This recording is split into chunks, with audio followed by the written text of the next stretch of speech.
Hi, ladies and gentlemen, my sisters and brothers. I want to share something with you, and I want to share it with you because I want each of you to know it, to hear it, to accept it in time, if not now, and then know it. It is your knowledge of how simple it is to create heaven on earth. When I say heaven on earth, I'm talking about where all of you, your needs, your wants, and your desires are met. I'm talking about where you're not suffering for anything, not food, clothing, shelter, education, anything that exists today that you might have a need or want a desire of is available to you. Suffer for nothing. Suffer for nothing that's made by the hands of humankind. And not only that, living in peace, prosperous and free, joyous and happy, fulfilled and satisfied, living the dream, not dreaming it. This is living in heaven where you don't have to worry about anything. But that's just part of it.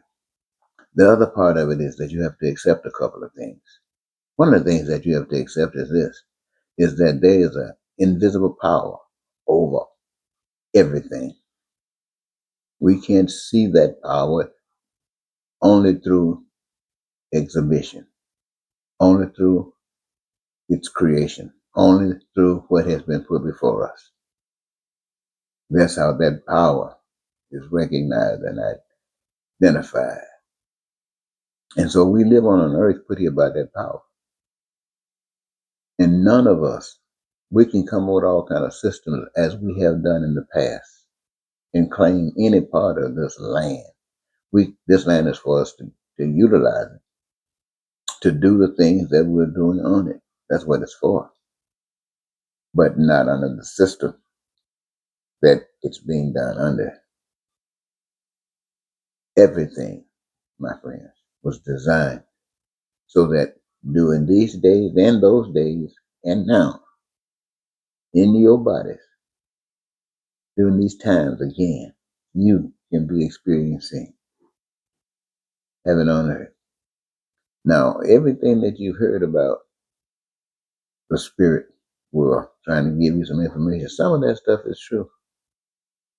Other stuff is just talk. You are told that in the beginning, that invisible power spoke to people. The people heard them through some means. I don't know if it was the same for everybody, but they got the message and they did what the message said do. Now, everybody didn't get that message, but the one who was supposed to get it, I suppose, got it because they did what they were supposed to do. But then all of a sudden, you were cut off from God. All of a sudden, somebody started telling a story what somebody else had said, and they're taking that story, fixing it up as they want to fix it up based upon their own understanding of it, and writing it out and telling you that it is the order. There's another thing is for you to recognize that it takes God to do some of that stuff. But now with the other stuff that you got mixed with it, it's confusing.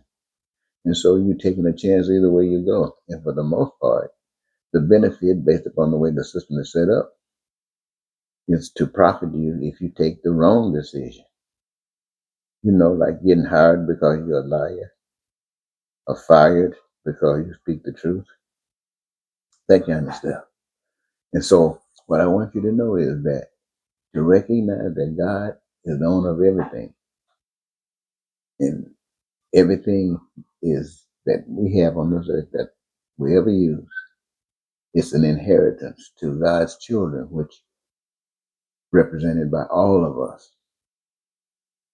Now, you're talking about serving God. You hear a lot of messages about biblical times. You hear a lot of stuff about Jesus. You hear a lot of stuff about Christianity. You hear a lot of stuff about going to Sunday school, Bible study, going to church over and over and over and over. But you never get the message.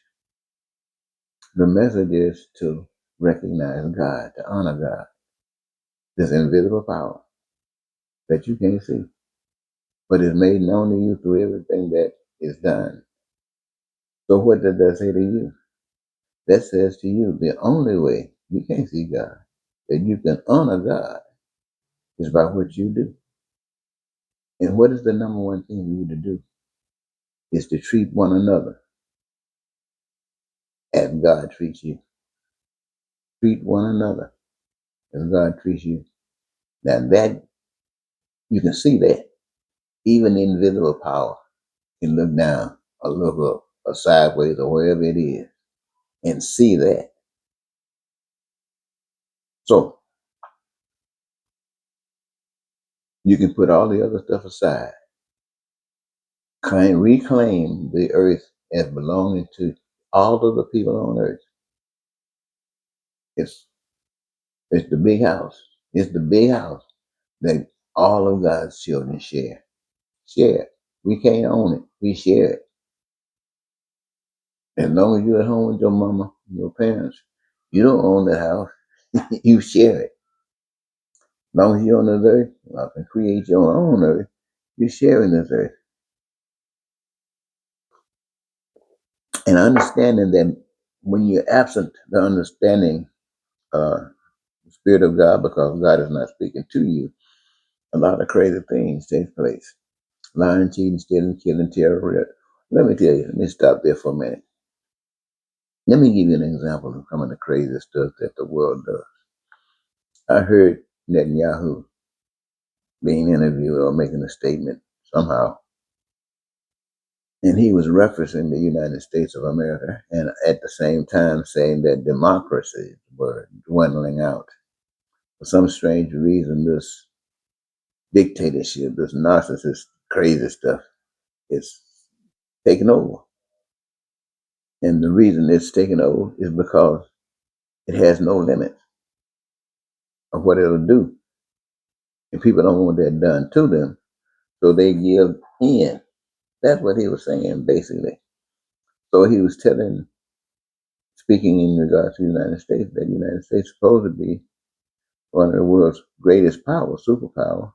And since what is happening in the world is happening, the United States better utilize the power that they got to squash any and every and as often and as much of the world's power as it possibly can to make sure nothing ever comes against it in the next 1,000 or so years. And they better do it now because this time is now. And I'm sitting there listening to that. So you talk about God, you talk about the power of God, you talk about who owns everything, you talk about Jesus, you talk about love, you talk about doing good versus doing bad. And when that which is bad is winning over those who do good, and I say do good because they're not really serving God, they're just serving evil in that the things that they're abstaining from directly engaging in a criminal act, a crime, or even standing against the government. It's in their heart, maybe in their spirit, but they ain't showing no action. The system loves that because you got people who call themselves righteous still walking according to the dictates of what they say is unrighteous.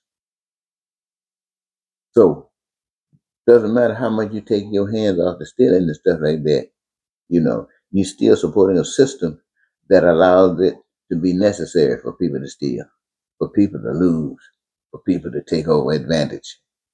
So you don't have to worry about stuff like that on the real deal.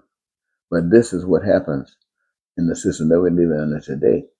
So my thing is that everything belongs to God. God has made that clear to you. Nobody else can present that to you. And it's to you, for you, because who uses it? You. Now, who benefits from it? You. All of you. So who puts it together? Who makes it? The workers. Who are the workers? Everybody that benefits from it. Everybody working. But everybody's choosing because you don't have to do everything with all the people in the world. You don't have to do everything. You just choose a thing that you love doing. Each of you choose a thing that you love doing. Hey, and there are enough people to cover all things that will be done by people who love it. And by choosing what you love to do, you will be blessed by joy. I keep having to come back to you because only the world, only God can give it. That the world can't give, and the world can't take it away. You chose what you love, and you were accurate. You were right on. God bless you with joy. Now that enables you to stay on it and be a part of the manifestation. You're loving God to death. Why? Because you're loving one another to death. Why? Because nobody's suffering for nothing.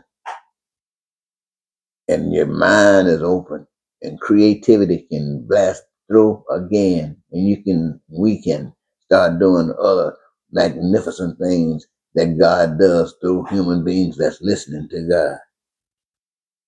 So again, I just want you to know that all things belong to God. The life you live is a life that you create. And the life you create is determined by who you are. Are you a person of the truth or are you a person of the deception? The truth brings you heaven and deception brings hell. So remember that. So if anybody, because I'm not going to live forever. If I'm talking right now, I don't even know if I'll be talking it tomorrow. But I'm leaving it for you so all of you can know it. I don't care and all of you can be for it. And if there's a voice that's heavy and louder than others, and the people are listening to it and they take it out, it doesn't make any difference. Why?